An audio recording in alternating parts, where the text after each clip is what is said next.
If you could give advice to a young family, a brand new family, and maybe a newborn has just entered that family, what would that advice be? You know, I'm a new dad.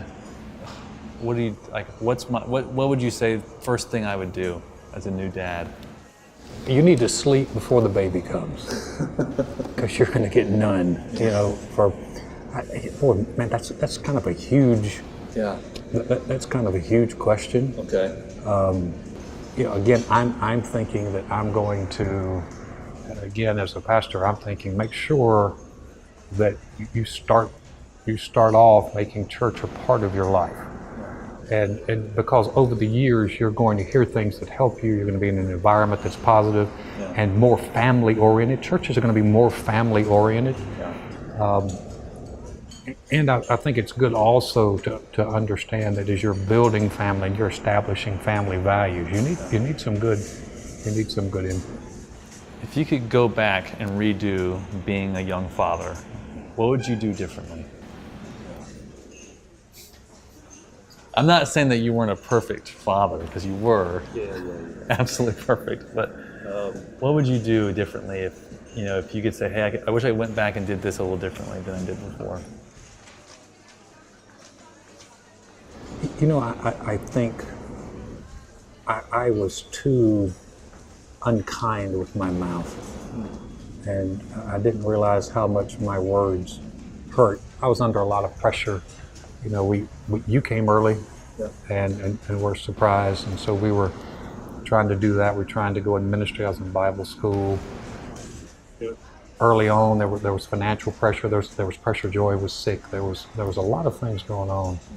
And oftentimes I took with my mouth, I said things and things. If I could have ever gone back and do anything, I would make sure that my words were a lot better than what they were. Sometimes with the pressure is on and I am quote unquote venting or just releasing it, it hurt.